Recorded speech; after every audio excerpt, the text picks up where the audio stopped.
Well, is there anything you want to start out with Tuff talk about or play? We're talking with Tuff Lion today. It's December 5th, 2016.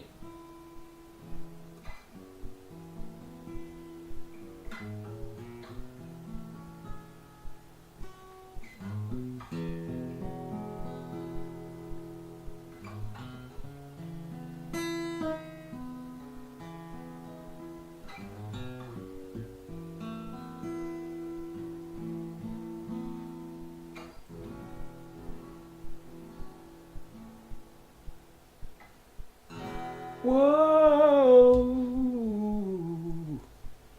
mercy, mercy, mercy me. Things ain't what they used to be, no. Where did all the blue skies go? Poison is the wind that blows from the north, west, south, and east. Mercy, mercy me. Nothing's what it used to be. Oil is wasted on the ocean and upon our seas. Fish them full of mercury. Mercy, mercy me. Things ain't what they used to be. Radiation on the ground and in our skies. Animals and birds who live nearby are dying. Whoa. Mercy, mercy me. Things ain't what they used to be. What about this overpopulated land? How much more abuse do you think she can stand from man? Whoa, ooh, ooh, ooh, ooh,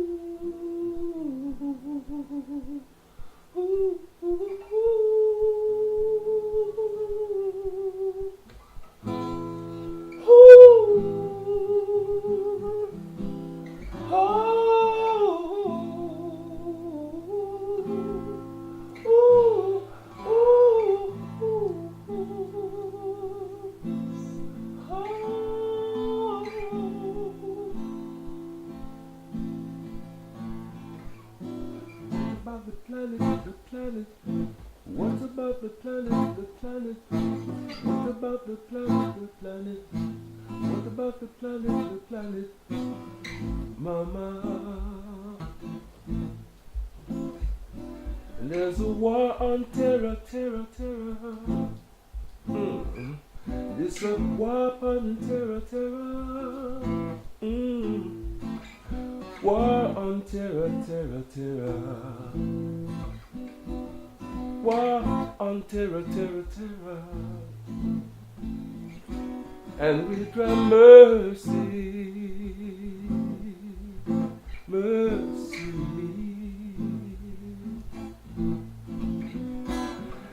Mercy, mercy.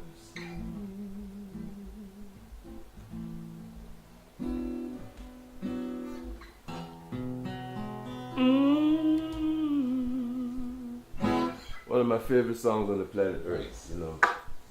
It's an all-time classic song. If you think about the relationship that we as human beings, products and creatures of this earth, the inhabitants and the caretakers of this earth. Right now, we don't know any other place. There's no other place. Where we're gonna go, man? Where we gonna go? Nowhere. Right, okay. So, let's take care of home. Let's take care of the place that everything that we know as reality exists. earth exists, the air exists, the sun, the moon, all these things exist within the scope of our absolute, we can record these things, we can write about them and things. These things are important. They were placed here just like we were placed here for a reason and a purpose. So, no, there's nothing, I understand how this thing, business and profit and all this stuff goes, but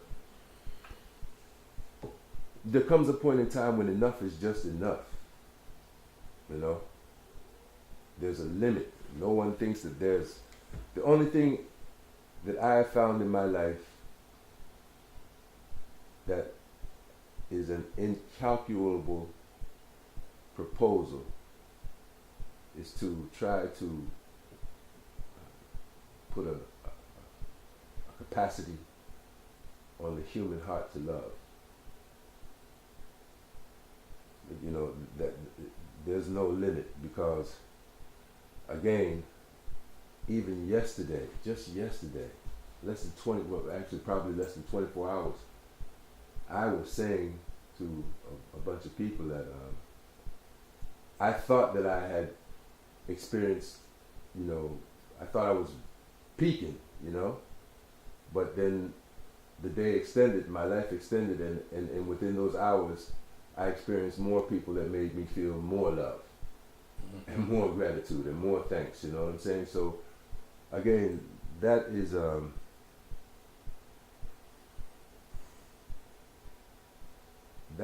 that's something that is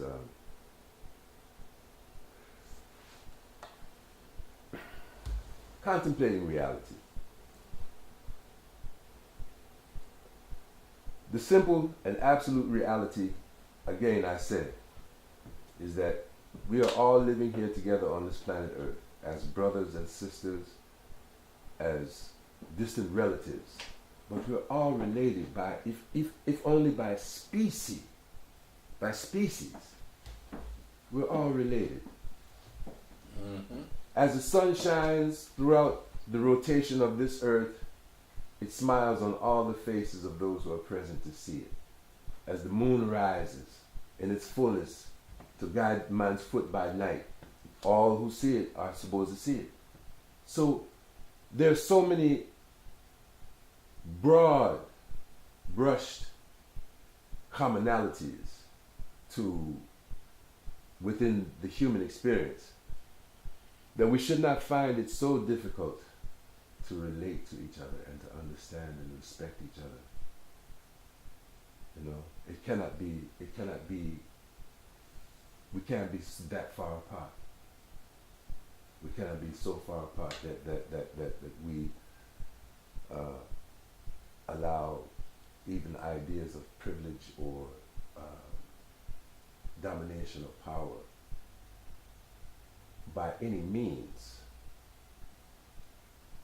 to cause a division in our existence. Because if we don't decide to coexist on some level, and on a greater level than we have been, we're certainly headed for a total destruction. And that is, when they say the handwriting's on the wall, it's beyond obvious when you have people who are willing to prove a point to the point of either taking up a gun to shoot you or pushing a button on a bomb to drop some bombs on you. That is, in my opinion, those things, that level of existing is almost intolerable, because it takes you to a point of being primitive and savage. And we as a species have evolved from all of that.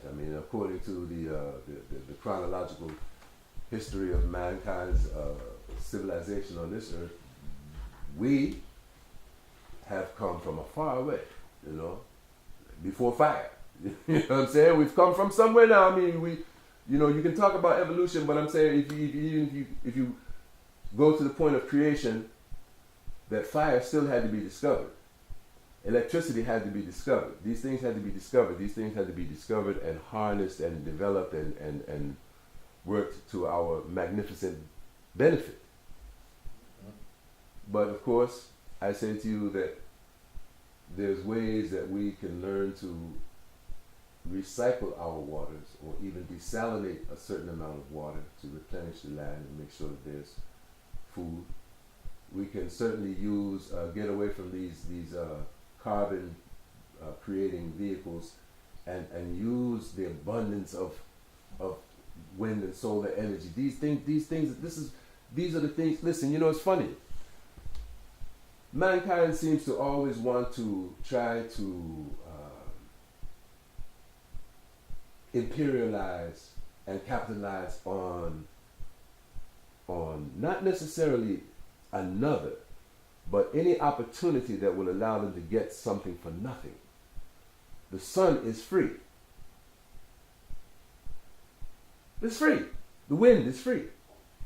The water, the abundant waters that we have here on this earth are free. So why should we not have why should not we universally have access to these things? Why should there be hey, listen, but because the man can't sell it to you. Yeah, well, you see that again. Those are free. But still, those things, although they're free, they still are a part of the quality of life and living. Because if you are going to exploit a people, but yet you don't want them to have electricity, or you're going to exploit a people and yet you don't want them to have a certain access to a commodity that they need to live, you're going to create strife. You have double strife. You know what I'm saying?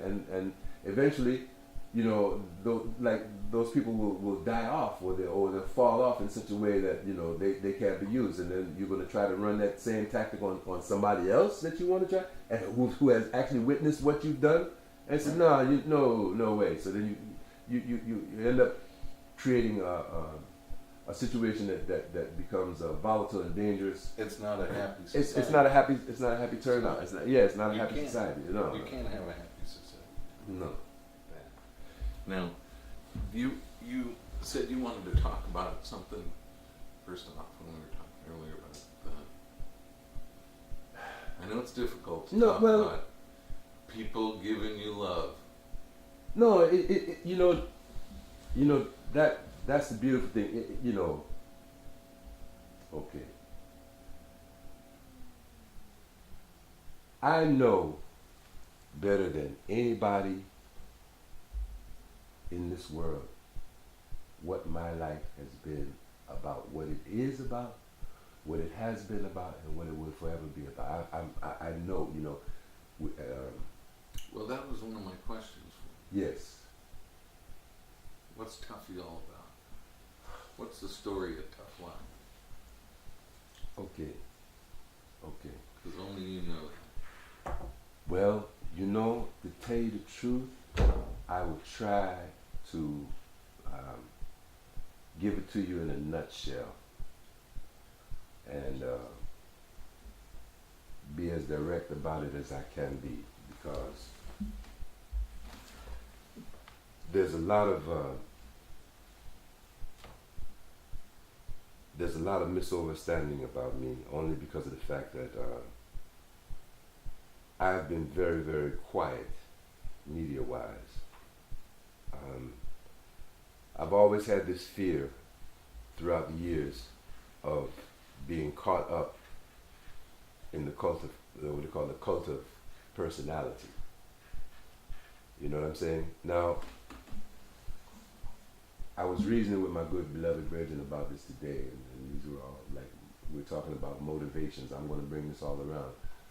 Like, why do we do these things? You know, what motivates some people to do certain things? Well, I have never been motivated to be a star or be anything like that. And if that has ever occurred in my life, it happened very subliminally, only because I live and work in a world that is full of imagery and iconography and things like that. You know, you see a person's name. How many times have you seen Bob Marley's name? have you actually seen Bob Marley? Thousands. Not to mention the images, and it's not only Bob alone. It's what about Jimi Hendrix? What about Jerry Garcia?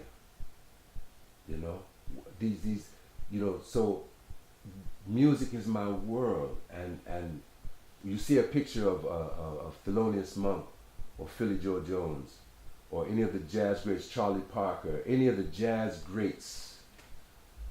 You know, you think about it, say, wow, man, that's that guy. You know, it's like, I don't know if I want to be him, but that's him. You know, you see him. You know, he's presented to you.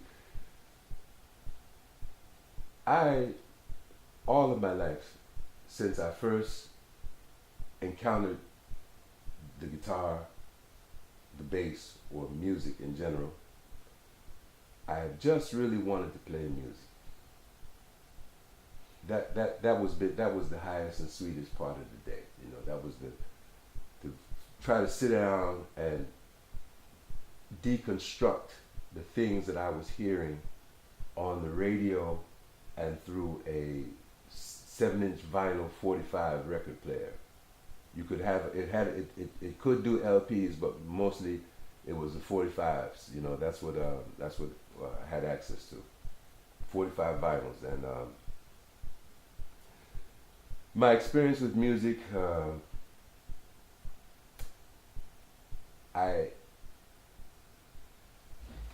always heard music. Music was all around me because my father, God bless him, my father was an aspiring singer and piano player. He never took off with the piano. He bought a piano, but he just, because he was trying to support a wife and three kids, he could not find the time to practice. He touched it when he could, but he did buy a piano, and the piano was in the house. And unfortunately, I never got to it because it was set afire. My younger brother was playing with matches and doing something, and he set the thing on fire. So that's how the first piano. But so that was at a young age. What I'm saying, music has been around. All right. So then we're going to fast forward to my brother Gregory was given a bass, a Japanese import bass. I don't remember the name, the brand name. It was a name on it, and then he was also given an amplifier. Our grandmother blessed him with that. It was a nice modern amplifier, solid state amp, and it just blew my mind. It blew my mind because my brother took to it naturally. He was a real natural, and he developed a peculiar style of playing, which is, some people do this. It's almost like a lobster claw, where you use your thumb and your first finger at the same time, you know, as opposed to using these two fingers, one finger alone, or your thumb. There's a couple of ways you can play the instrument, you know. So yeah, man, my brother got this thing, and boy, that was a rough, I would say, I can't remember exactly how long, but I'd say about a year of torture, because I wanted to do it. I watched him. I mean, I would alter my little schedule so that I could listen to him and see, you know, I would sit down in the bedroom and watch him just sitting there, just watch for hours, and he was going, and I you know, I guess I was supposed to act like I didn't know, but I mean, I can imagine, you know, that he could see I wanted to play. So consequently, when he wasn't around, he told me, don't touch the bass, you can knuckle sandwich, you know, boom. So I have taken some licks, and I mean, he, you know, that was guaranteed you would. It was guaranteed. It was foretold, but I have to say that I took a couple of shots to my head. I mean, bow, like, you know, he snuck me too, you know, because I would use his bass. But I did learn. I got good enough to where I would examine it. I'd examine it on all angles and make sure that when I put it back, it was precisely as if it had never been touched, as it had never moved 1 inch, you know. And then one day, one day, I think I don't remember if he exactly caught me or whatever, but I know that he suggested. He said, "Look, we can't both play the bass. This is what I'm going to do. You know, I've got the bass. I'm going to play the bass. You need to get a guitar. You know." Which of course it didn't. You know, it hadn't occurred to me that maybe I should get a guitar. Okay, now. These were pre-working days. I had to be 13, 14. Okay, I'm teenager, young teenager, you know, just trying to start to figure things out. A friend of mine, or a guy I knew, the word went out that he had a guitar for sale. Really? $25. Okay, so I don't, years wise, that was $25 was $25. And if you aren't working, you know, and you didn't have access to it, so I found little hustles. I've always been a hustler. I've always been a hustler. Like, I don't sit around and do nothing. I mean, if you got an idea, make something out of it. Make something out of it, you know. So I made moves as a youth man, doing little youth man moves, cutting grass, washing cars, washing dogs, doing, you know, odd jobs. And I saved up $25 and some change. And I went and I bought the guitar from him. I mean, and I had seen it. I had seen the guitar. I'd seen him play it before. And it was a Japanese import. Electric Nice. Guitar. It was, you know, I believe it or not, I bonded so closely with that guitar that I feel as though if I ever saw it again in this life, I would recognize it. And I follow the Japanese guitar. There's a Japanese guitar group, or if you will, on the vintage Japanese guitars. And they have a lot of things that I used to watch in catalogs, you know, like the Montgomery Ward catalogs and things that have these green guitars with things with this kind of outlay, but with gold foil, and made it look great, you know. You know, I mean, I wanted to do it. I just really wanted to play. But once I got that guitar, and he sold me the little tuner, but no case. It didn't have a case. The little harmonic round pitch pipe tuner, he gave me that. So I learned how to tune the guitar. Now here's the unique thing for me. I am very naturally left-handed. I'm left-handed. So when I learned how to play my brother's bass, I directly imprinted upon him, but I mean from him playing, I saw it, and in fact most of the impressions that I had about playing guitar during those early days of black and white TV, there weren't very many left-handed guitars or guitar players that were being shown around the world. You mostly see a right-handed guitar player. All right. So to play the guitar left-handed for me in the correct order, it would be to turn it like this. I would be playing it on this way and having this bottom string up here. Right. And so my chords would, I mean, all my formulations would be, but it's just this way you play. My problem is that I wanted to play left-handed because I was left-handed, and I felt it was natural for me to play left-handed.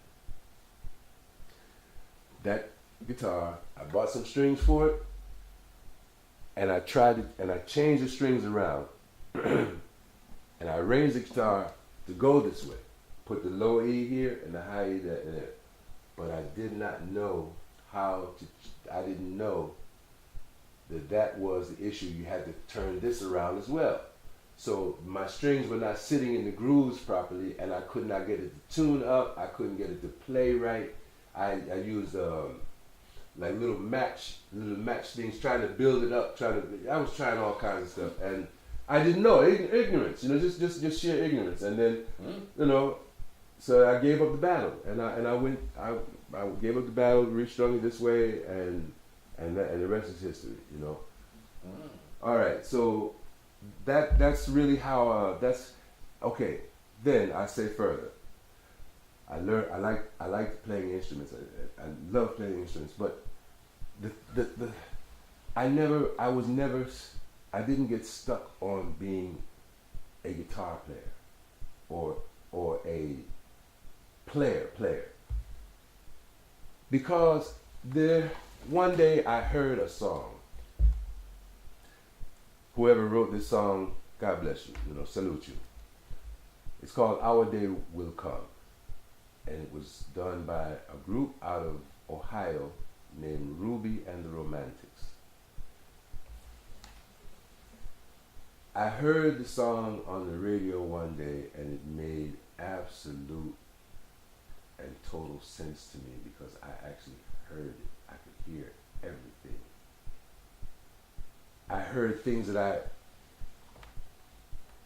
I heard the organ, I heard the acoustic bass, I heard how the drummer was playing, the background vocals, I heard it all. I heard every individual piece. And in that moment, I said, okay, so this is music. This is music, this is what music is. Okay, so I grew up in Philadelphia area, the greater Philadelphia area.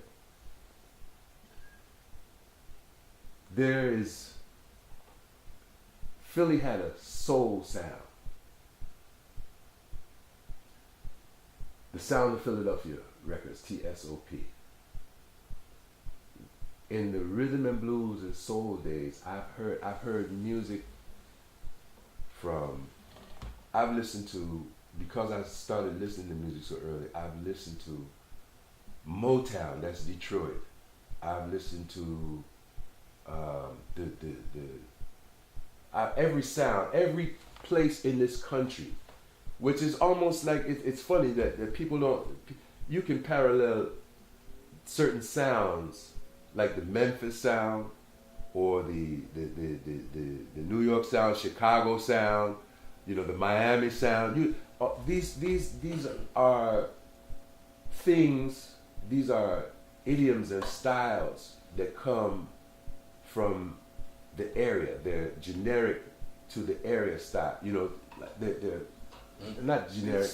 They spring out of some area. Yeah. Well, like the San Francisco sound. San Francisco sound. Yeah, Disco. Where'd that come from? Disco. Disco. Wow. We lived through all that. Yes we have. In fact, if you allow me to historically say that disco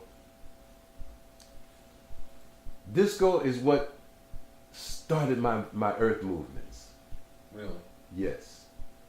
Disco pushed me into the world because I could not exist in the world that I had been living in because that economy dried up. You know what I'm saying? Mm-hmm. So it's funny that as a young musician, I didn't even realize it. Now, as I speak of it now, it occurred to me that just like industries and things and times change, like the steel mill, the industries changed, so there was lots of work in at one time in like Pennsylvania. There's lots of work when when the industries dried up. What do? You cross train, you make moves, you leave, right? So when disco happened, and suddenly all the band work, all the weekend band work, and little top 40 band jobs were disappearing left and right. I mean, left and right. Mm. Say, okay, well, what are you going to do? Well, I first decided it was time to maybe go to college. And so I enrolled in Cheney State College in Cheney, Pennsylvania. And I think I did a year and a half there. I did a year and one half because I was trying to get, of course I was going on grants and stuff like that, so I didn't get enough grant money to return to school. I really couldn't. I mean, with all the efforts, you know, that it just wasn't there for me. So I could not sit around and do nothing. So I volunteered for the United States Navy. Mm. And I went in and I did my work. Unfortunately, I experienced some difficulties in there, and sad to say, I've become a disabled person as a result of my service. Mm. But therein again, you see, this is all a part of the succession and procession, you know. It seems as though I'm one of those type of people who is not bad lucky. It's not bad lucky, but bad lucky. But I've had to go through trials and tribulations of a magnitude that would make a lesser man make the knees buckle, you know. And this is why I am what I am. I am a tough lion. I am the tough lion. You see? And I say that. Well, one thing I know, all that came together and made the person who sang us that song. Yes. Yes. And That's a tough line. yeah, you know, I mean, you know, I really wish that this could be the moment that I could really just bust it all down. I mean, there's so much. I mean, my goodness, it has to be detailed. It has to be detailed in a book. I don't mind word. You know, like you see whatever things I'm saying right now. These are this is the truth. Okay, Yep. This is not any hyperbole or anything. This is just real reason and bridging the bridging. You know, you're my friend from a long time, and we've spoke of this before. We had an immediate connection. Yes, that's right. That's right. So it's easy to reason. It's easy to reason. There is no way that my mind was capable of thinking about how my life was going to end up and for me to reach this destination. What I've come to understand is that I have agreed, I have totally given myself to agreeing to the opportunities that the Father was presenting to me. Because I didn't start off, I didn't have, and I still don't have that killer ambitious drive to be. Let me take a sidetrack to say, to big up Ms. Mabel Brinkley, my third grade teacher. Mrs. Brinkley instilled in my young mind, in my very young impressionable mind, that I was not to come to her classroom and play. I was not to play. No one in her classroom was to play. We were there to learn so that we could be somebody. Of course, she even broke it down that even if you're going to be a garbage man, you are going to be somebody. Okay?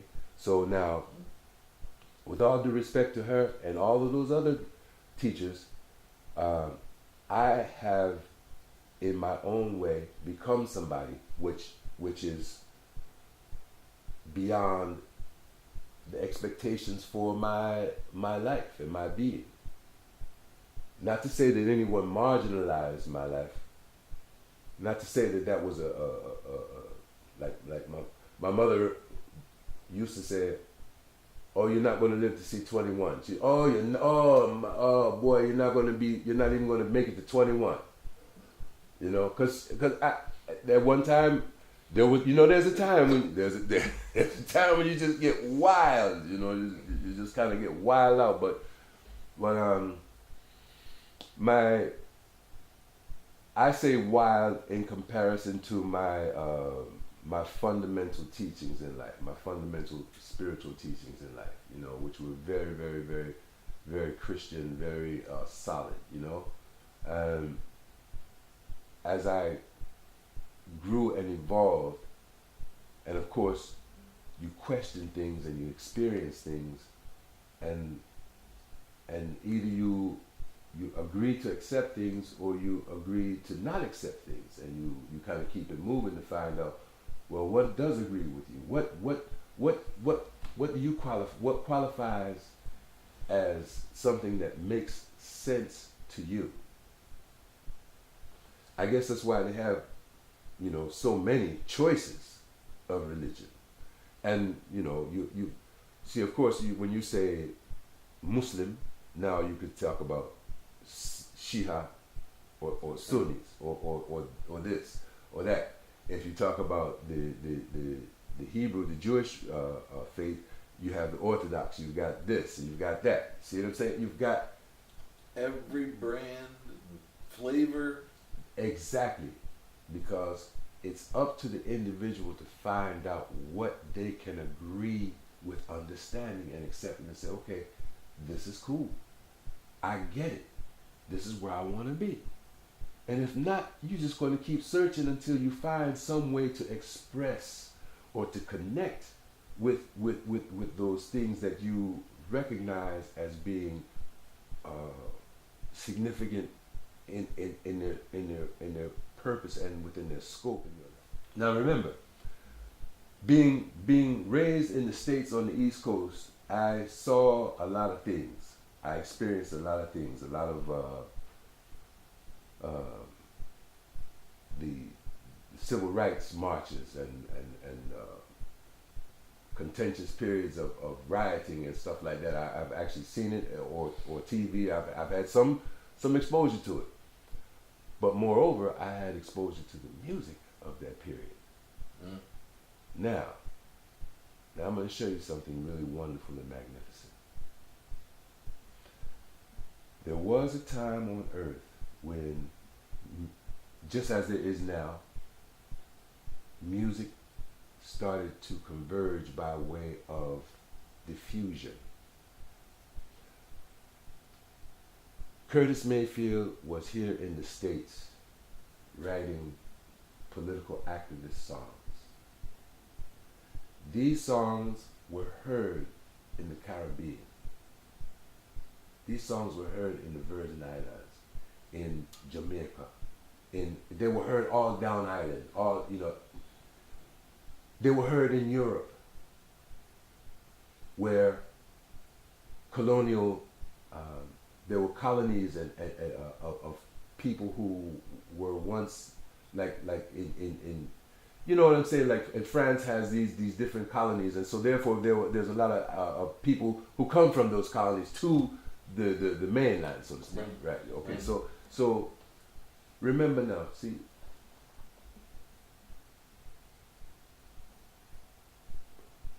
Bob Marley, Curtis Mayfield were contemporaries. They grew together. Stop and think about the pictures of Bob Marley and the Wailers in their soul days. So they had the image of what America was promoting, of a singing group, of some brothers who were wailing from their poverty and from their condition and their position, but they were doing it with class. They were doing it with style. Okay?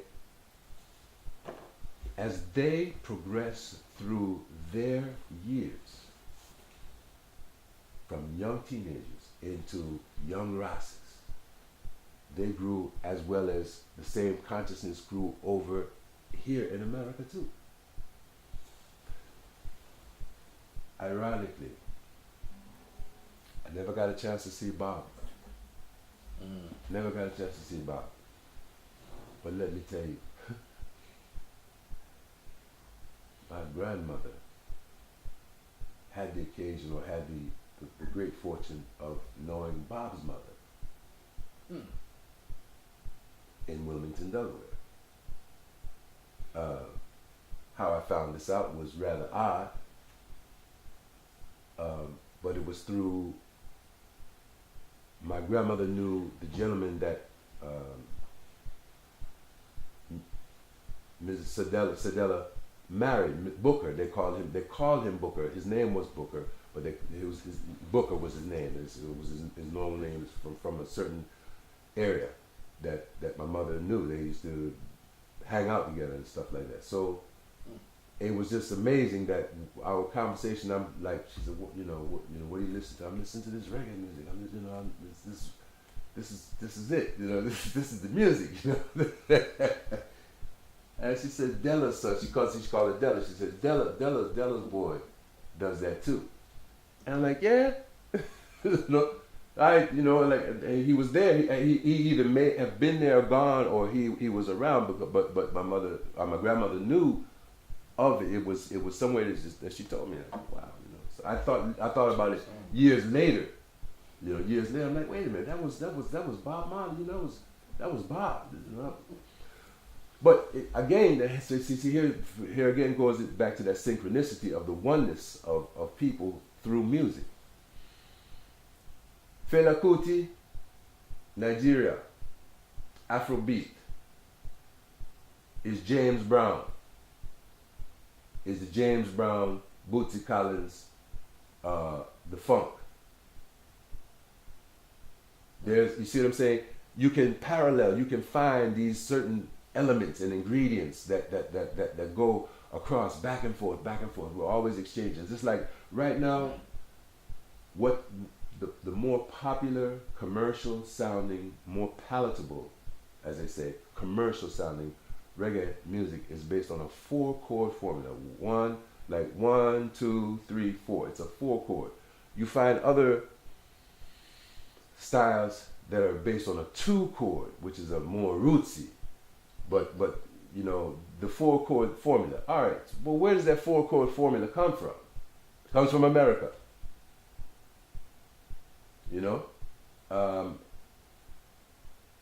Let's say it's a Western thing, because because they're doing the same thing in Europe. You have pop writers in Europe, the guys who write music just for the radio, and then this dance, the EMD type of thing. See, that's a lot of beat stretching and beat manipulation and sonic manipulation. Mm-hmm. But the chord progressions give a person an opportunity to do a certain lyrical programming, a lyrical phrasing, So I'm saying that still, even with this cross population that is happening with music, it's nice to know that reggae has coexisted with the music of the earth since its inception. And there's so much evidence when you think about it. If you were to look at the thing from a musicologist's point of view, and think about how far and wide reggae music has hit, and the music of the Caribbean has hit, and just music in general, it becomes mind-numbing. And only reason why it numbs my mind is because I've watched it, I've observed it, I've been a part of it on some level, And at what point did you move to reggae?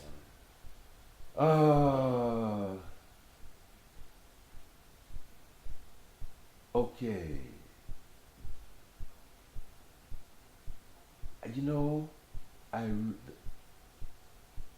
I'm going to answer that, but I can only answer it like this. It's not that I moved to reggae. Reggae moved to me. Mm-hmm.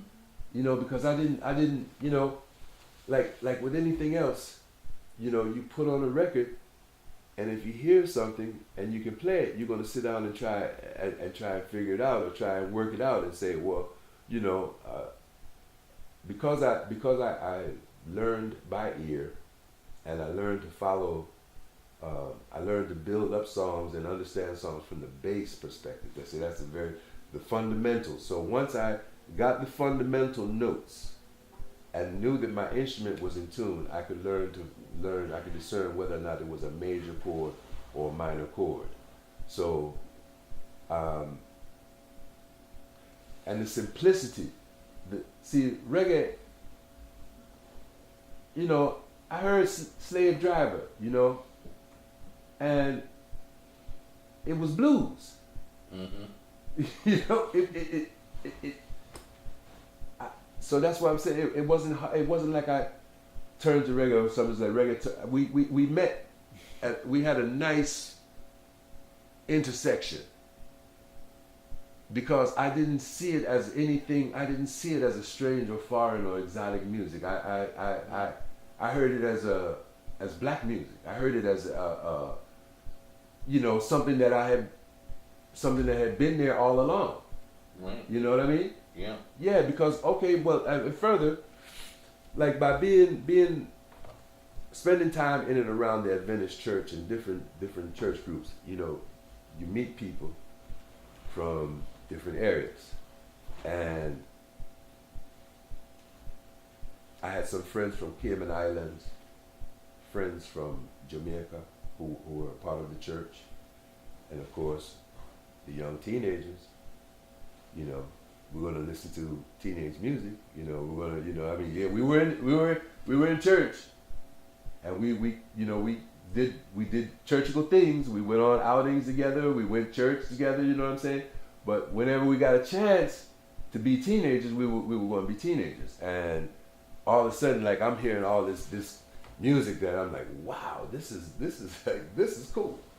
Like this, like yeah, this is really cool. I like this. You know, this wow. You know, okay, this is calypso, and this is this, and this is this, and you know. So when you learn about people and the culture, you understand that even people go places. This world is full of movements. You know, people moving around. In fact, my existence came as a result of a migration of sorts. You know, the great migration of the 30s and 40s when you know when in the beginning of the industrialization of America, when blacks left the South to go north to go look work and things like that. You know, so I came along as a result again of that migration. But I say people don't leave their music. Sometimes you'll find that people will leave.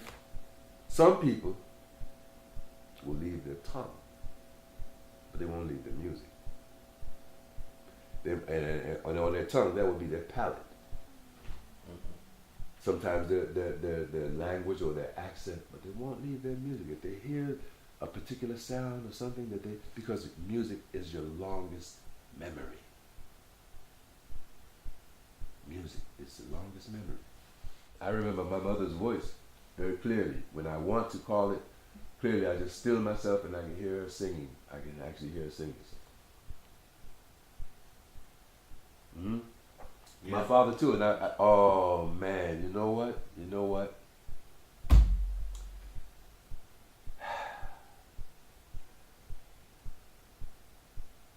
I just realized that I lost the master recording of a song that I recorded for my father, with my father. Yes. I lost the master. I have copies of it. But the master would have given me access to it, you know, like on a permanent kind of level. And I'm very, very thankful. Maybe it was a good thing because I did the work. And there are enough. I think oh my goodness, man! I gotta see if I can. I gotta see if I have. Well, I did. I sent it out to my brothers. I sent. They all had different CDs. So and I sent some electronically. So I know that there is a version of a song that I recorded with not only my father, but my first daughter, my Stephanie. Stephanie's my first girl. So I have a unique piece of music for my family which includes my father doing a verse, my daughter doing a verse, and me doing a solo. And so it's like a Nat King Cole thing, you know. Like I have Natalie, I have the father and the you know. I have it's a combination. It's a generational thing, and you know, my father, boy, I tell you, I was really blessed. You know, I was blessed to have him because he taught me a lot. He taught me a lot of good things about living. He was a very, very, very wise dude. You know, very, very wise, a hard-working dude. He worked. That was his. What do you do? I'm going to work. When are you going to retire? Retire for what? He said, I've worked for everything I have in my life. If the Grim Reaper is coming for me, he's going to have to work. So why do I want to go fish? You know, why do I want to go fishing if I can buy fish? Yeah, man. So. Yeah, well, you know, no matter who you are, you look at your parents and they blaze a trail through life for us. Yes. And it's difficult when they're gone. No, well, because then you're the one blazing the trail through life. Yes, you're blazing the trail, but you still rely on them. Yes. For their guidance and their teachings, because they become they're part of you. They're part of you. You know, right. They become magnified in you. Now, I will share with you that my mother's last words were in this mortal plane were, "It's good to be loved."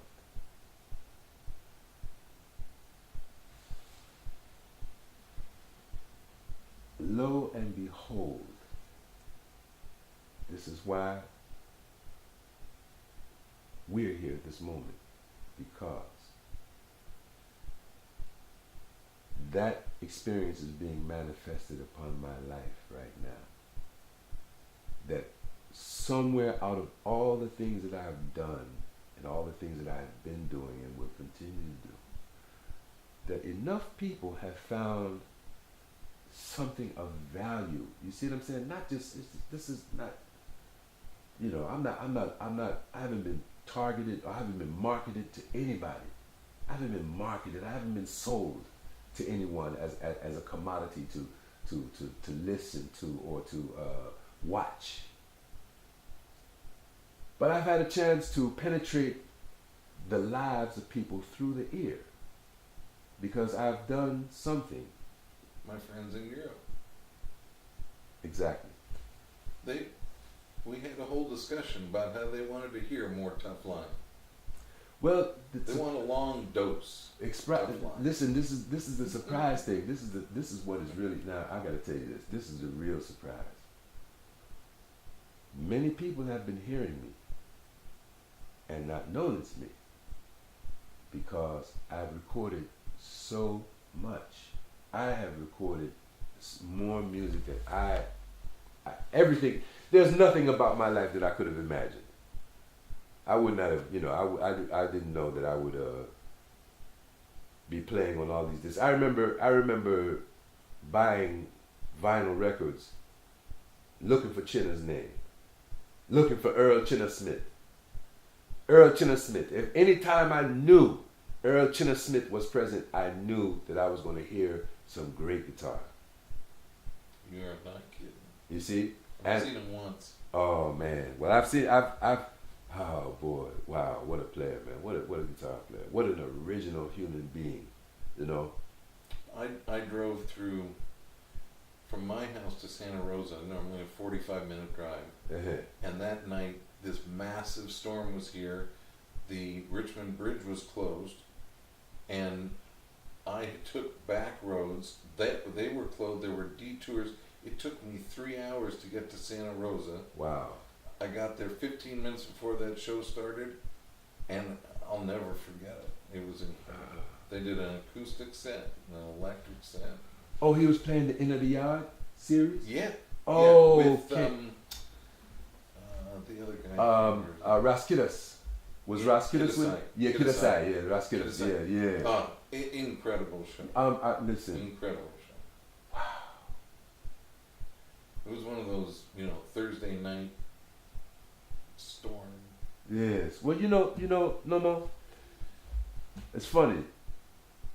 And I have no false intentions about saying anything like this, and I hope that no one would ever misconstrue anything that I would say as being vain or egocentric. But Chinna and I basically came through the same ridge, same time zone.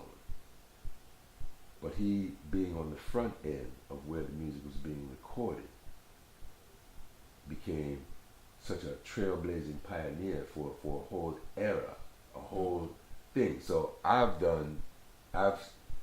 come right walking in the same ridge and stepped, like into the same mold of something, the same order of being disciplined and being generous, giving all the music that I can give, all the assistance that I can give. You know what I'm saying? I've never advertised, oh, I'm here to play. I want to play.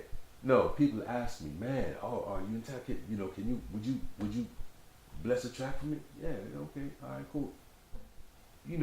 Because like people who come to see the shows that I'm a part of, I've been a part of, even my shows or the shows that I play with, those are the insider people. Those are the people who know, what to look for, and like when you have the masses of anybody, masses, just like mass appeal, anything, there's a certain level of marketing. Absolutely. That so I'm in the lower level of marketing in the marketing strata, but what that has given me is a more solid foundation of people who I'm playing for my friends. I can look out at the crowd and see 25, 30 people instantly that I can recognize. And look, if you will probably, if you go back and listen to those shows that I've done, listen to how many times I shout somebody's name out while I'm playing. Mm-hmm.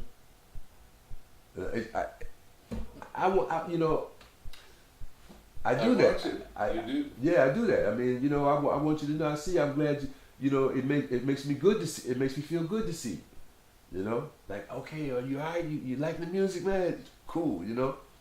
That's what's up, man. I mean, I love what I do. I mean, I was chosen and prepared and designed for this. Everything else in my life that has happened has been an inconvenience. Towards me playing music. I've filed bankruptcy. I've lost a house. I've lost a family. I've been high as far as having credit. There was one time when I was living a very stable life. In fact, I worked in the United States Postal Service. For 14 years, I was a letter carrier. I'm proud to say that too, because I like the name, Postal Service. You were entrusted to serve, and you take care of people's intimacies, people's privacies, and they entrust you to get their information from point A to point B. And everybody trusts the Postal Service. I mean, well, we all rely on it. We rely on it. Yes, and the employees seem to take it very seriously.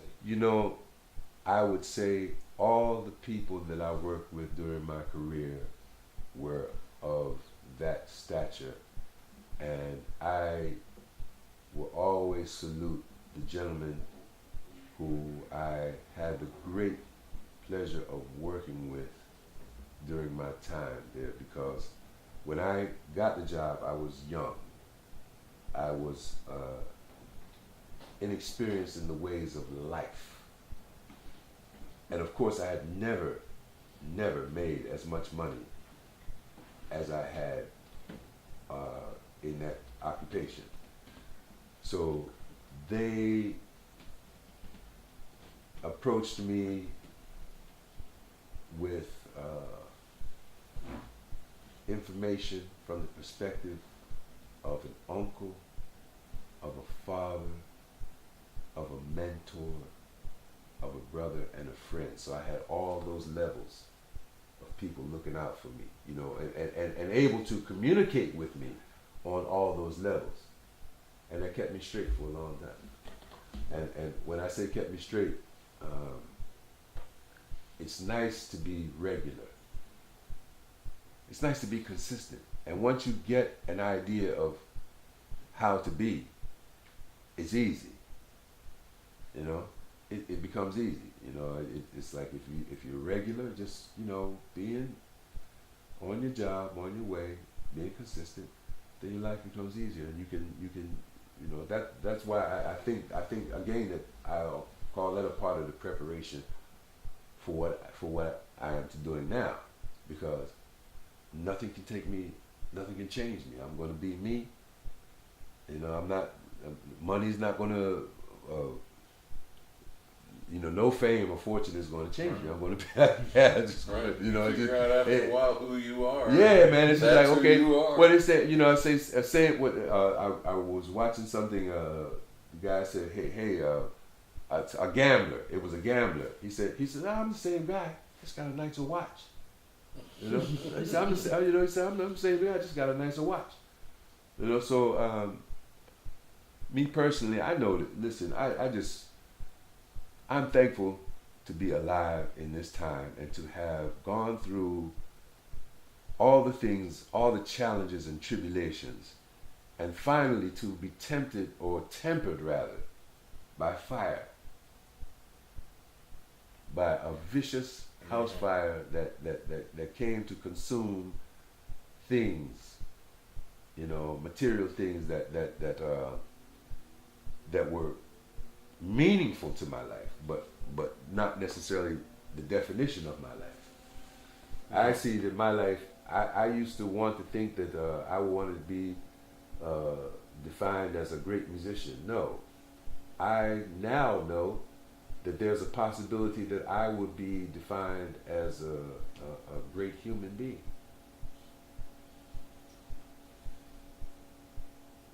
A great human being.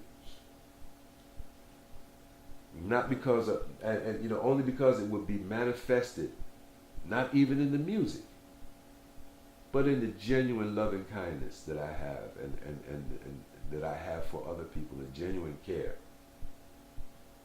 You know what I'm saying? A genuine care. To realize that someone else is as important as I am. And there's an idea or an opportunity that we may be able to manifest something together. Because as it is said, it should be written, if it's not, one hand cannot clap and 5 fingers make a hand. It takes more than one. There's no one alone to do this thing. Whatever it is, you can always get it done when you got your team together, when you have people who have similar ideas, similar values, similar concerns, and who are humble enough to play their role to the fullest extent. Like when you sing Love Party with Lee Tafara. All I do is open it. There's a party going on right here. I play my part. You play your part. I play my part. And it's my part in the love party. Now, I think that since Lee and I have been working together pretty good this calendar year. And I think it was one show recently that I wasn't able to make. And I missed it. I was happy to see my Bridget Walker play. I mean, the team is built. We've got a very unique set of individuals. Incredible. You know? Yes. Incredible. Well, Walker sat in and played. He switched his position and played guitar. It was great listening to him, but I felt as though I was supposed to be there with my vocal, or be there playing my part, you know. And I have the same feeling with my beloved Ras Iba, and the Amandla Band in Connecticut. I work with them very closely. I mean, I just love working with people, and then when the people become, when you get to understand the people and the people become your friends, it's not a job. No, that whole dub market band. I'll never forget that show I saw in Nevada City. Dub Market Band, yes, that was one for the books.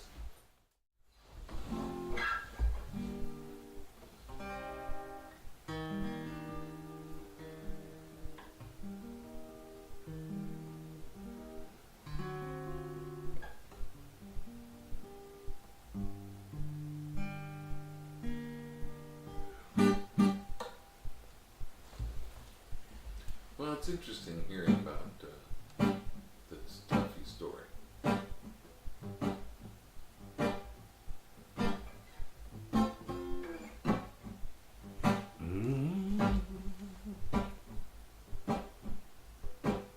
Let me tell you again, I don't mind repeating.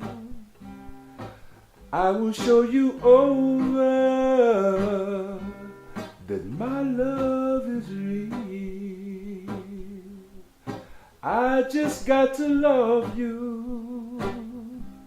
All I'll do is love you, because I know I'll never find another like you. Variety is the spice of life, but too much causes indecision. I'll commit my life to loving you, because I know the work of Jah's hands, and in you is perfection. Well, I'll commit my love to you. I'll commit my love to you. I will commit my love to you.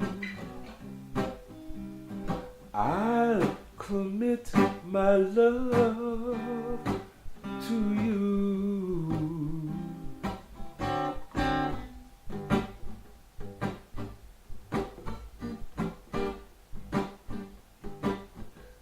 Yes, I'll confess my feelings, I'll confirm my vows.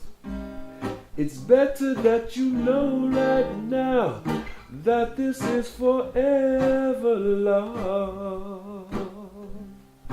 There is only one of me, you're the only one for me, and it won't be right for me not to be with you.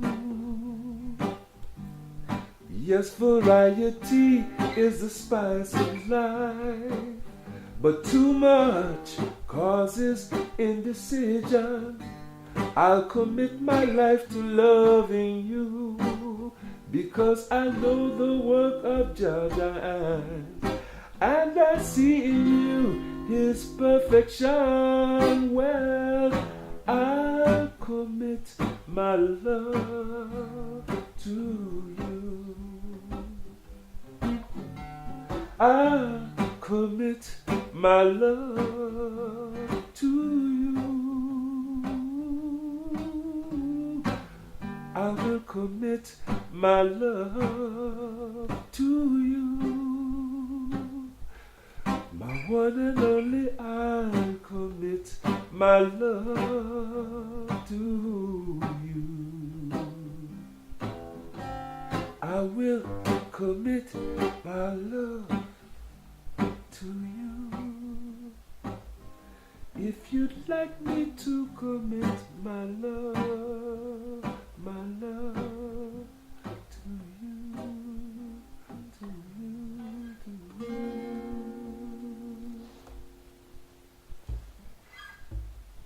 don't do that too often. I don't do that particular song too often. And I write a range of songs. But my love songs are so tragic, man. You know? I mean, honestly, if I got started playing some love songs with you, you're like, look, dude, you know, okay, come on back, man. You know, reality, you know, come on back, you know. It's not that bad. No, it's not that bad. Yeah, it's not that bad. But I still, I do celebrate the fact that I have known love. I have experienced. In fact, I have never stopped loving anybody. I feel the same way, Tuff. Thank you. Exactly. So they only transition from there are one. things you get from those people that you keep the rest of your life. Right. Whether it's a recipe or a song. Or behavior. Or behavior. I'm serious. I mean, honestly, Right. I want to say that my mother, man, was a real rugged woman because she raised 3 sons. And we all grew over 6 feet tall. I think she was like 5'3", maybe 5'3". And she was rough. But very much a lady. You know what I'm saying? I mean, I would say that my brother and I, when she passed on, we were reasoning, and we realized, we both agreed that we never heard her, she was never in a disagreement with anybody that we knew. Like, you know, she never had any girlfriends that she fell out with or any relatives that she was at war with. She was peace with everybody, everything.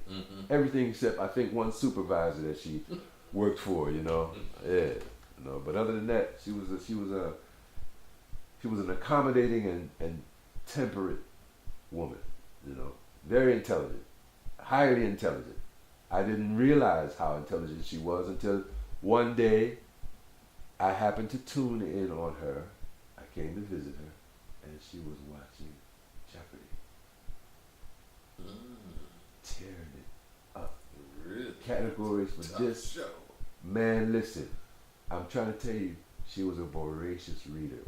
Reader's Digest. I can tell you about almost all the things that she had. Constantly, she was always reading. I mean, her job was reading. I mean, she loved to read, and that's where she had such a strong vocabulary. You know what I'm saying? I mean, I can't stop giving praise for somebody who was an exceptional person in my eyes. And I mean, you know, she was cool. Well, maybe you got your ability to articulate musically. Probably because I know this. I know that my family is traditionally a hands work. We don't have any. We're not known to have any academics. You know, it's people who can do things with their hands and do things well and skillfully with their hands. I like doing things. Yeah. So I devoted my life to learning how to play music, you know, learning how to play instruments. I mean, well, you know, I mean, honestly, I don't know. I guess I'm a reasonable. I mean, I don't know. People say what they want to say. I play the guitar the way I play. I've developed my own unique style, only because I'm a unique person. So, and as I say to everybody, we all have our own fingerprint. So, you know, your style, what things you learn, you will become proficient at if you do it a lot. You know, you'll get better and better and better at it, and it'll be you. It'll be your own contribution. You'll think of something that no one else thinks of. Exactly. Follow this with that. No one else ever did that. Well, again, that comes from 2 things. It comes from your influences and your ignorance. That's right. From what you know and from what you don't know. In your ignorance is innovation. That's right. With what you know is what you build upon. You can build upon something that you put block here, block, block, block. That's what you build your foundation on. But you don't know what kind of house you're going to put up after you get the foundation set. So here's where the ignorance comes in. Here's where just. But that's an opportunity. It's an opportunity to learn and to do something to solve the problem your way. Exactly. And then it's the most satisfying. It's the most satisfying. Listen, when I can't. I want to say this on behalf of. I want to say this on behalf of all of my Virgin Islands, Virgin and sister in the music industry today. I want to speak. I want to take the liberty of speaking something on behalf of the United States Virgin Islands contribution to reggae music. It's huge, but the thing of it is, you're talking about people who decided to follow a very primitive, very fundamental, very basic plan of action toward presenting music. No frills, no gimmicks. Just the real meat and potatoes of the groove and the vibe. This is the sad part that so many people missed because there was nothing out of all of the albums, and I'm talking about hundreds, and I mean hundreds of albums that were released. When I say hundreds, I'm not talking about like the numbers, but I'm saying a lot of guys were putting out works that were beyond. It's beyond the time. I mean, I listen. I don't know when, but I wish the world could catch up with it and get excited about what happened. What was happening. It's amazing, man. Look, reggae had fallen off. Everybody would tell you that. There was a period when reggae had lost its identity, had lost its direction. Not identity, but it kind of got sidetracked with popularity and with the vanity and the gangsterism and the this and the that. Right. It was like, and then even the sound, a lot of things had changed. There was a rough period, just like there was every music goes through that. It goes through a period that it has to reinvent itself or redefine itself or something. But the contribution of the Virgin Islands is something that I do not want history to ignore. I would not like for history to ignore that at all. The number of artists that have come from a small population is astounding. And the quality, as you say, the quality of it. Yes, well, you see, but what that, and that's great, but you know what I salute? The determination. Right. The willpower to go ahead and do an album's worth of music and put it out there regardless of whether you have marketing or strategy or you have nothing. The whole movement happened with credit cards and trust credits and loans and stuff like that. That's how that movement happened. I know people who stretched out. They went to the wall to try to put out albums and do things. And I just, it's sad that there was just not the level of marketing to introduce or to carry the music around. Those people like Bamboo Station, I-Grade, Sound Vision, Inner Vision from St. John. One of my favorites. Yeah, these people really these are the real foot soldiers. The ones who really just put on the packs and just go out and do battle with the devil. They're going out there to kill bad vibes. You know what I'm saying? Wow. Big salute, man. Big salute. I just, you know, I want the world to know that, man. I mean, a lot of times I've been associated with the Virgin Islands massive for many years.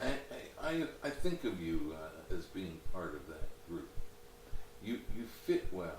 Well, you know, it's funny.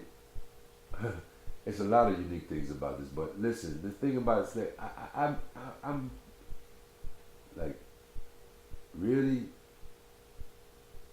I mean, I don't know, man. I mean, I know that I seem to just. I'm such a human being that I can just be human, you know, at all times, and it seems to be acceptable with all people, Right. you know. But the basis of that is your lack of ego and your openness to talk to someone new, someone you might not be that comfortable talking to. You know, the first time I met you was in Bolinas. Okay. And I had brought a couple of your old shows that I'd recorded, and you were one of the warmest. You met me for the first time right then. You gave me time. You knew about the recordings I made on YouTube. And you were as warm as anyone is to anybody. You know, again, see, everybody's somebody. And I had a recent experience with someone about the same thing, that, you know, as I'm in this world, I'm sitting down on Facebook and YouTube and doing things, and you see names that pop up. You see names. Like Chilla Smith, you know, every album that Chilla Smith, if I see No More Trouble, I'm going to watch it. You know, who is No More Trouble? Oh, that's this guy that, you know, he rigs up and he does all these great videos of performances. Now listen, this is, you know, my family has been able to watch shows that I've done when I've not been there with them, with my young daughter, when we were together as a family unit. But even extended family members, you know, I'll tell them, hey, listen, there's a new video up, you know, and it's in case you want. I know you couldn't make the show, you know, you couldn't, you know, can't go to the show, but you can watch it, you know what I'm saying? And I'd like for, you know, one day, I mean, I hope that, I mean, you've captured so much work over the years. I mean, and you've seen it's so many incarnations and things, you know. So, like, I wish I could. I don't even want to try to qualify how many different people I've worked with during these times. You know what I mean? But yeah, dozens. Yeah. Really, you know. I recorded you with a dozen. It seems like different groups. Yes. Combinations in Bolinas, at Reggae on the River with Amandla, Dub Market. Yes. You just out at that One Love Festival, you backing everybody all day. Hey, I tell you, man. Yes, and you know, like all these guys, everybody who I've worked with, you know, I really salute them for always bringing their A game, because that's what I do. I try my best. Well, when you say when you see Nomo on the video, when I see Tuff Lion on the bill, I know there's a certain standard of musicality that will be met. Okay. And I have no doubt that you won't stand on stage and have someone screw up and not take care of it. Yeah, well, you know what, you know, it's funny that there is one video that you may have seen, and if anyone knows, they may have seen a little bit of The Tuff Lion. yeah, a little bit of heat on my face, but I have tempered myself never to publicly embarrass another human being. You know, I would never. Well, do that doesn't accomplish the goal. No, That not at doesn't all. accomplish No, the no, goal. no. I But wouldn't. when I see Tough Lion, I know there's going to be a certain melodic steadiness to the music. The quality of the guitar you play, it's hard for me to describe, but it's a sound that goes through the song that I know will be there. Okay. And I like electric guitar, and I've always loved the sound you make in songs. I've noticed it when years ago, you played at Sierra Nevada with Itawe, Okay. and then you guys backed Brigadier Brigadier Jerry. Jerry. And of all the videos I've tried showing my coworkers at work, who I'm telling you they don't like reggae. Okay. They have problem with people of other colors sometimes. They're not open-minded. Right. But that performance of Jamaica, they can't, when that comes on, they sing. Okay. You see, well, so I know they might have, as you say, they might have problems. They might have other difficulties. It's not a perfect world. It's not. But that got through to them. Right. That got through to them. Right. And they would consider something else because of that. Exactly. Got to open the door. And once the door gets open, then Right. other things can happen. You know. Now they're listening to some of the top pro musicians in the world play. They better like it. Yeah. So Nomo, you know, I did this song the other night, and I've tried to record it. I've made a rhythm track of it at a studio in Virginia.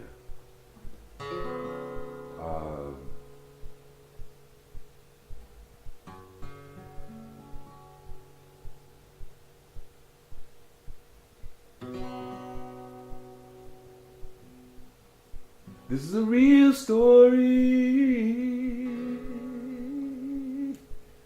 I'm a story.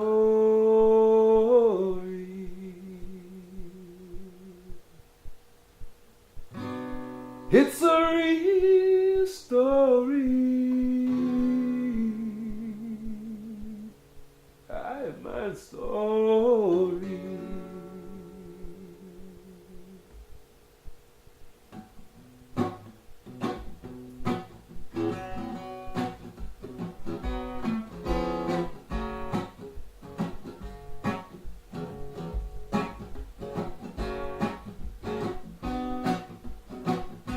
Ooh,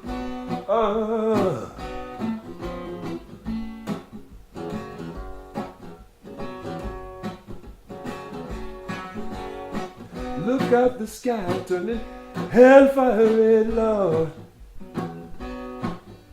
My house was burning, burning. Look up the sky, turning hellfire red, Lord.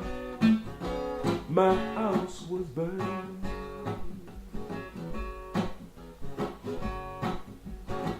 Fire brigade responded quickly, but they could not save it from the flame. The fire licked it. Fire brigade responded quickly, but they could not save it from the flame. No. Gone are the pictures and memories, people I love gone to the flame.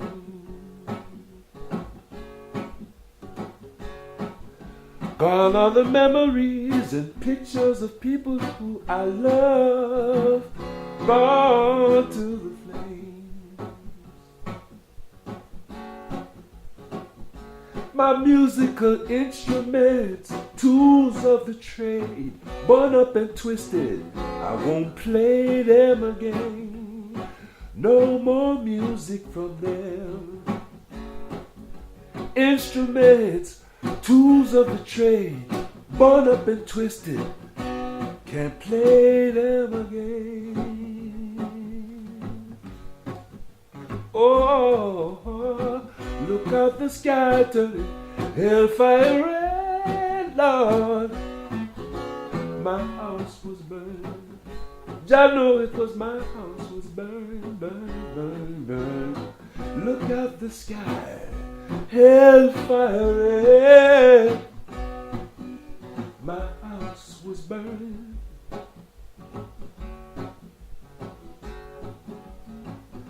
3 o'clock on the 1st of November is a date and time I'll always remember when my life changed. Conflagration. 3 o'clock on the 1st of November is a day and time I would always remember my life changed. 2 of the I went in to see what they could save, not burned by the flames.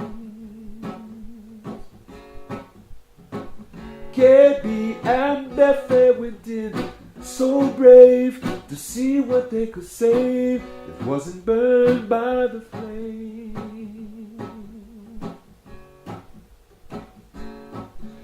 Yes, the pictures, the music, gone up in smoke. That ain't no joke. The pictures and libraries of music, books gone up in smoke.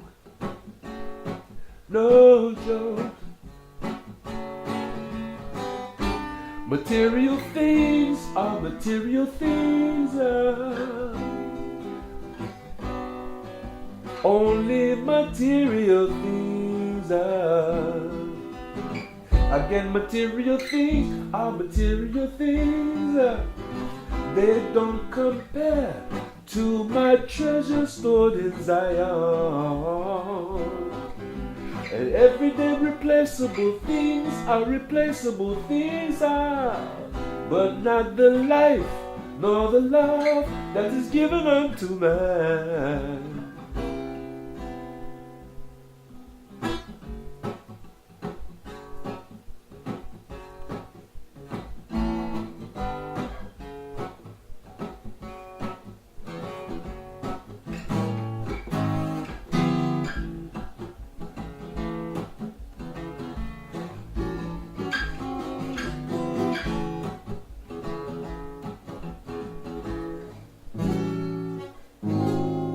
Oh, fireborn!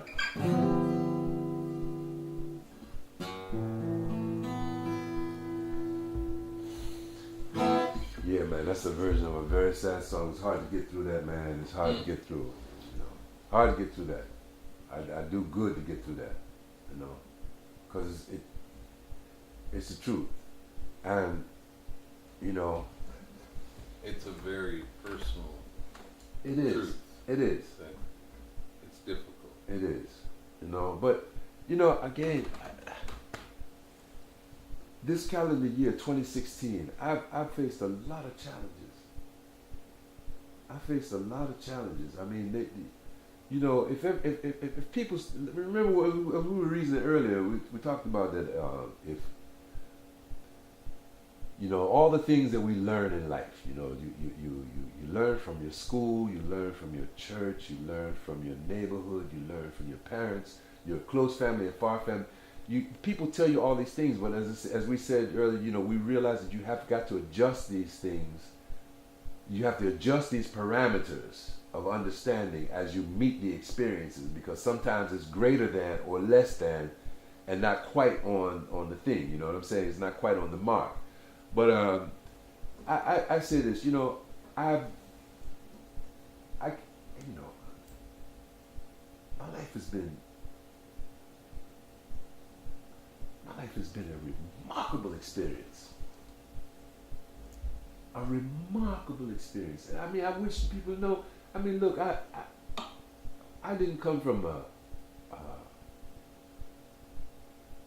a middle class family. You know, as I now know, you know, we were right at the poverty line, and when the parents split, it got rough. It got real rough. You know, thank goodness that my my mother had a strong family, a large family. It was a lot of uncles, a couple of just a couple of aunts, but a lot of uncles were there, and they stepped up and they looked out for family. You know, that's how it went. That's why I take the concept of family, close or extended, to heart, because I know that if you can realize some level of honest love for a person, you can embrace them as a brother and a sister. You know, not just a person like, oh, that's my boy, yeah, that's my boy, but you know, that's my bro, or that's my brother, or you know, that's my dude. You know what I mean? And you care, and you're willing to share with them your resources. Now, people, what is today's date? The 5th. The 5th. The 5th of December. Okay, so it has been a month and 4 days since this experience happened in my life. The manifestation of the outpouring of support that I have been receiving in the past 30 plus 4 days has been beyond anything I could have ever imagined. Just like my life itself, beyond anything I could have ever imagined. Well, it's amazing. It's amazing. It's amazing. You sacrifice for the music, and I know you play for reasons other than financial well-being. You play because you love it. I love it, but there's a deeper component than that. There's a deeper component than that. Okay, listen. Nomo, it occurred to me one day that I didn't read music. I could hear music in my head. I don't know if I have perfect pitch, but I know I can walk around and tune a guitar. I carry an E in my head. I just hear it all the time, ringing. I know where E is. I hear music, and so I was saying, you know, like, wow. Of all the things that God could have given to me, He gave me this gift of understanding. Just understanding music. Music is not, it's not like the time, how to count and all this. That stuff is not foreign to me. It's like natural to me. Just like a fish to water. You know, some people swim well, some people do things well. I just have an understanding. I'm not the greatest guitar player, the greatest musician, but I understand what it takes to be that, or when it's happening, when I recognize what's going on. You know, I've listened to because my father insisted on me understanding that, and I say it was a simple insistence when he told me that all music is music, and a good song is a good song. It doesn't care what it sounds like. And he was right. All music is music. What do you like? Blues? That's music. You like jazz? That's music. You like rock? You like punk? You like techno? You like EDM? You know, what do you like? You like reggae? You like roots? You like rockers? You like dancehall? It's all music. Now there are some songs that have happened. Not only the Mercy Me or the oh man, I don't want to talk about the reggae songs that have been, the reggae songs that I could be here all night. You know, with Alton Ellis, Bob Marley, Gregory Isaacs. All these people have dropped some science into my life to make. I've learned things. You know what I'm saying? I've gotten a greater understanding of the world through listening to music. just through listening to music and understanding, what you know, what it means and how it translates and how the value that it has to people. King Sunny Ade. You know what I'm saying? I've listened to Joe Beam. I can name names of composers throughout the ages because I've listened to music in an unbiased and an impartial way. You know, if you want to talk about Sinatra and what's Tony Bennett? There's the Mel Torme, who was a fabulous singer. You know, fabulous singer. Sammy Davis Jr., Harry Belafonte. You know, like I said, I could be here all night. And we're still talking now, just talking about music, you know, in general. Specifically, then now today, we have Army, we have Ras Aiba, we have Jelani from Bamboo Station. These modern singers, Nayora, Pressure. You know, these guys have something to say. They have these, and of course, Danny. Honestly, people. You know, if people see me reacting when I say their names and think of the songs that they've done and are a part of, I mean, come on, it's historical. There's a guy. What about? Did you ever hear the release called Yahadinai? One Atonement. Oh man. Archangel, Black Lung, you know, I can go on. I mean, as I say, you know, you got. I don't want anybody to feel that I'm being forgetful of them. You know, it's just so many. They call this. They have this genre called world music. World music is reggae music. Period. Because it is played and enjoyed by all people all over the world. Even like in Guam. Speaking of Guam, out there in Micronesia, they have bands, guys that have grown up listening to Bob Marley, you know, like from the because remember Bob Marley played in New Zealand, so. The whalers touched down and they left a seed there, just like the herb.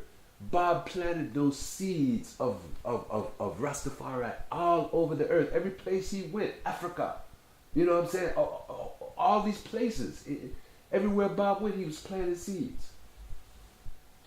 Bamboo Station has an album.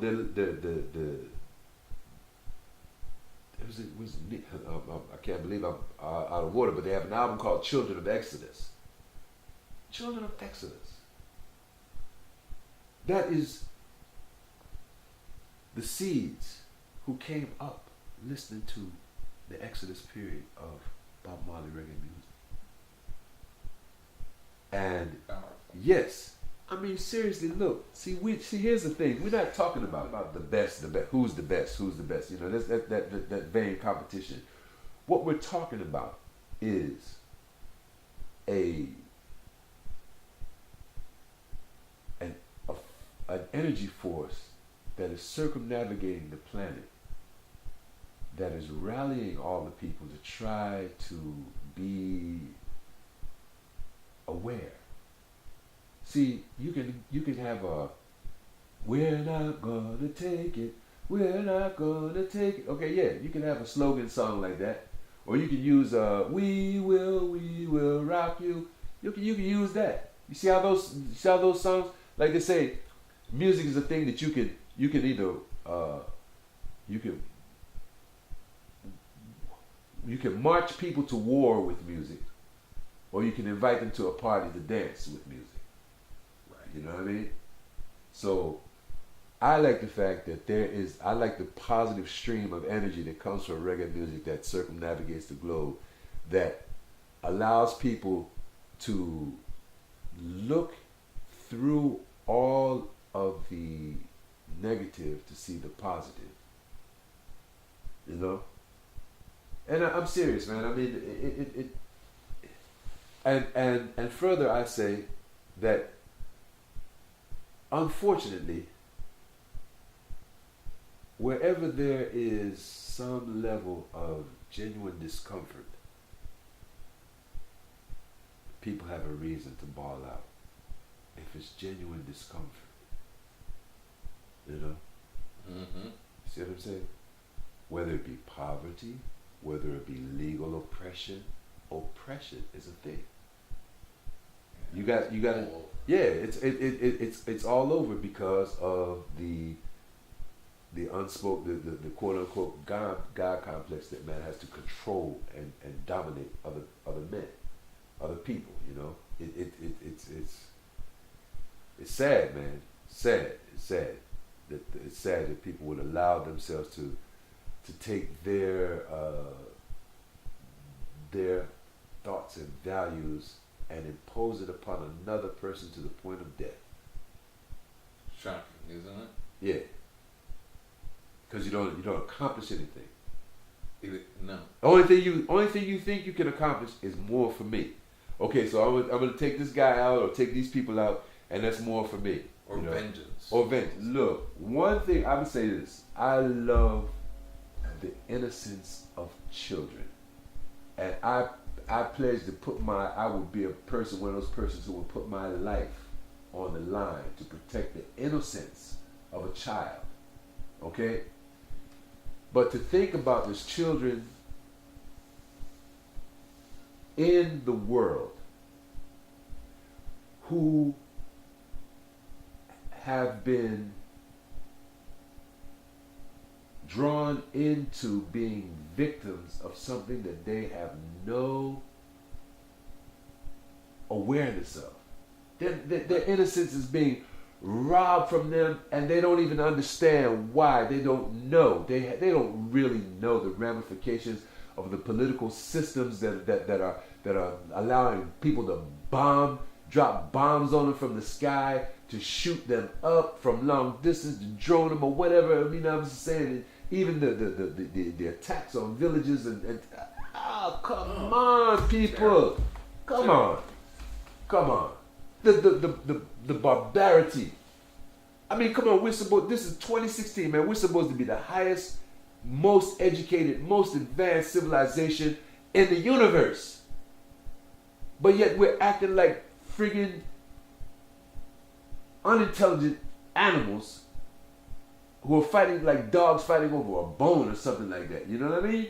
Right. And dogs don't even fight. Dogs don't even fight that. No, they don't. No. I'm sorry for the. I hope the animal kingdom they'll will fight be. over a bone. Yeah, but it's disappointing, but there are things like that get together we had to talk about making peace, Tuffy. Yes. That was a very profound thing for me.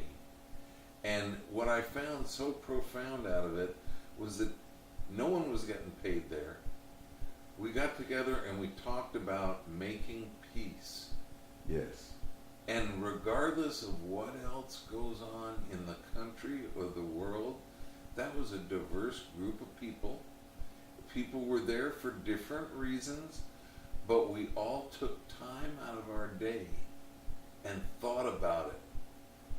And then went to that studio and recorded the song. And however long it took, or whatever the process was, everyone participated and did their part. Yes. And that is a very profound thing. And it doesn't get talked about enough. But I think that happens more than you hear publicized. Sure. We talk about war, we talk about this, and hatred of this people or that people, or fear is what it comes down to. Yeah. But people also get together and talk about making peace. Well, you know one thing, but I know this really sounds improbable, but I think that travel should be mandatory. The reaching out that is my initiative is to be the first. Be the first to extend your hand. Be the first to create an opportunity or offer an opportunity. Be the first to be compassionate to someone. As long as if you give another human being the benefit of the doubt, if you can be gracious, because you know, it's by grace, it's a certain grace that we live. You know, if you have a righteous or spiritual mind. Sometimes these things I speak on, they certainly have a spiritual or religious connotation, because my understanding is coming through those schools of thought. But it can be expanded to a greater point of comprehension without the dogma of the religious order that it came from. You know. Well, it's taken a couple hours, but now you've read my mind. One of the questions I had for you, yes, was to talk about spirituality, and then you just did. Yes. And my feeling of spirituality, you just described, because I don't have the dogma. But Tuff, you know, I've felt the same. Look, I know you do. I felt this strong an affinity. It's coming out of you. It always. I see you interacting with people. I see people. You know, I've seen you meet friends, and you know, things, and people love you and respect you, and likewise, it's all positive. You cannot. You know, it's something about you carry it and it comes out. You can't be a fraud. When you are so comfortable being yourself, it's easy to be you, and people can feel you. People can feel you. People, you know what I'm saying? Right. You know, and so that's what exudes about you. You know, I understand what you're saying. No. See, this thing about dogma, this thing, spirituality and religion and stuff like that. Listen, I wrote in a song called Advance. It occurred to me, and I should, you know, I'm going to work on presenting that acoustically, because I used to do it. But there's a line in there that says, "It seems to me that religion is no longer a way of life, but a way to death. For not believing what originally one man believed." Now, if you allow me to explain that. One man, people worship, or they you know, the one man concept would be in Christianity, it would be the Christ. In Islam, it would be Muhammad, the Prophet Muhammad. In Buddhism, it's the Buddha himself. So it keeps going. It goes, you know, all these different entities. So if you don't believe what that person believes, should you die? I mean, even Hitler. If you didn't believe in what Adolf Hitler was promoting, should you die?